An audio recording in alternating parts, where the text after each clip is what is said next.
बच्चों इस वीडियो में हम लोग सॉल्व करेंगे एनसीईआरटी के एक्सरसाइज 9.5 का question number 12 for each of the differential equations given in question 1 to 12।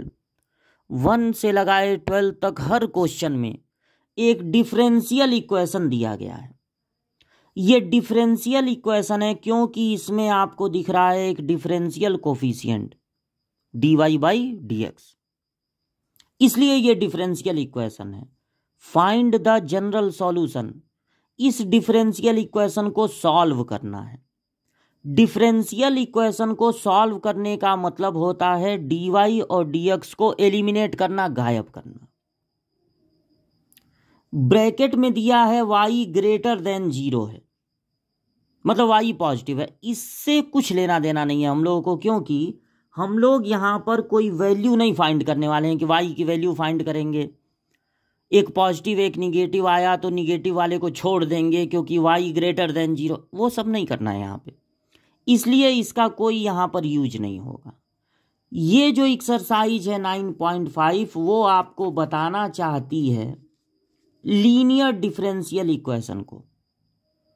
अगर आपके इक्वेशन में एक सिंपल सा y हो, y पे पावर 1, और उसके बगल में dy/dx हो, तो ये कहलाएगा linear differential equation in term of y। और अगर इक्वेशन में एक सिंपल सा x हो, x पे power 1, x² log x cos x नहीं, x पे पावर 1, और उसके बगल में हो dx/dy, तो ये कहलाता है linear differential equation in x। जब लीनियर डिफरेंशियल इक्वेशन हो तो सबसे पहले फाइंड करना पड़ता है इंटीग्रेटिंग फैक्टर। उसके लिए ये फार्मूला याद करना पड़ेगा, और जब इंटीग्रेटिंग फैक्टर फाइंड हो जाए तब एक फार्मूला लगाते हैं, वो याद करना पड़ेगा। चलिए पहले पता लगाया जाए कि ये लीनियर है कि नहीं, और अगर है तो x के टर्म में है कि y के टर्म में।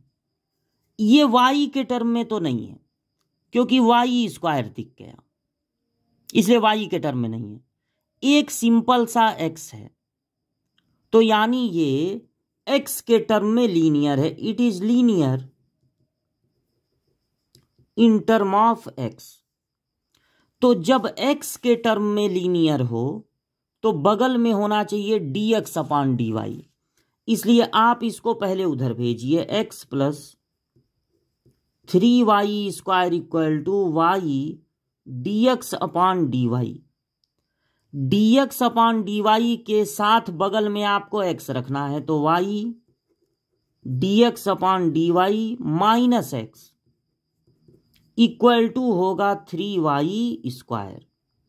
अब एक कमी और है इसमें, dx/dy का कोफिशिएंट 1 होना चाहिए, तो इस पूरे इक्वेशन को डिवाइड कर दिया जाए y से, ताकि dx/dy का कोफिशिएंट 1 हो जाए। तो जब y से डिवाइड करेंगे तो यहाँ आएगा dx/dy, यहाँ पर y से डिवाइड करेंगे x/y, और यहाँ होगा 3y। अब जब dx/dy का कोफिशिएंट 1 हो जाए तो इसको कंपेयर कर देंगे dx/dy + px = q से।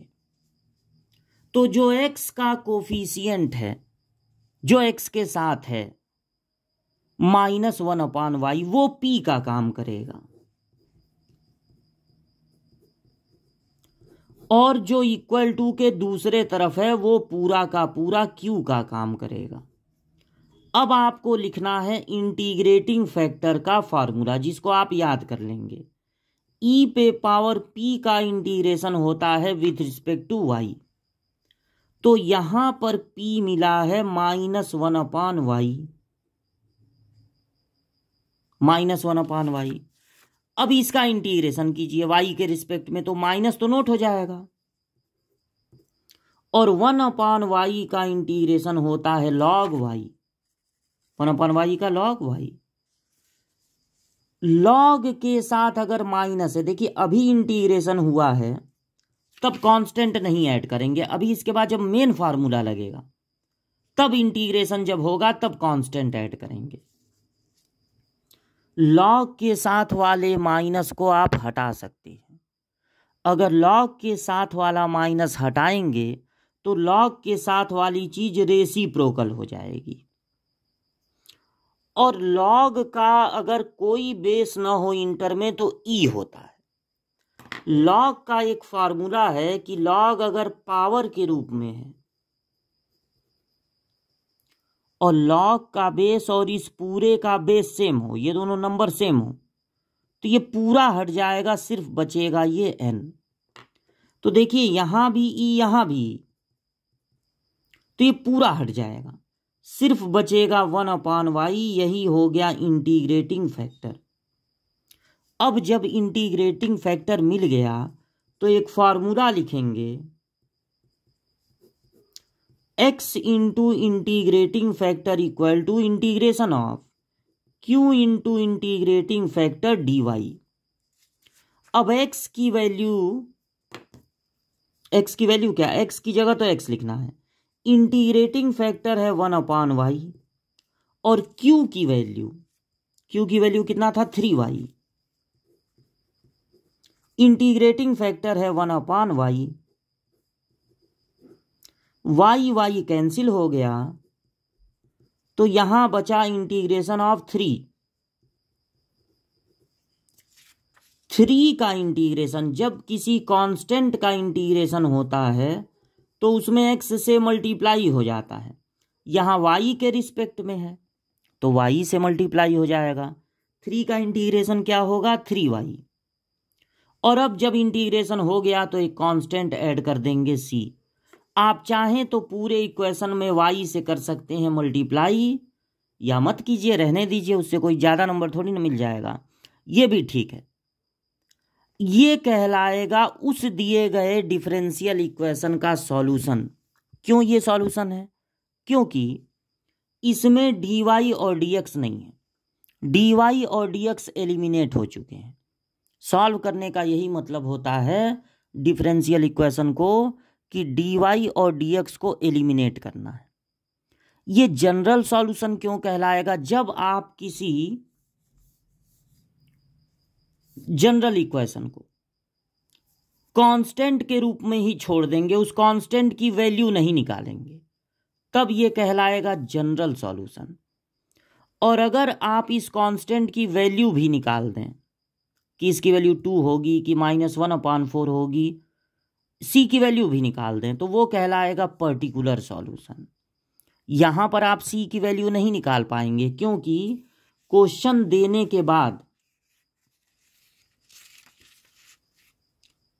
x और y की वैल्यू नहीं दी गई है, बस ये बताया गया है कि y ग्रेटर देन 0 है। अब ग्रेटर देन 0 है तो 1 है कि 50 है कि 90 है कि 270 है, ये तो नहीं दिया है।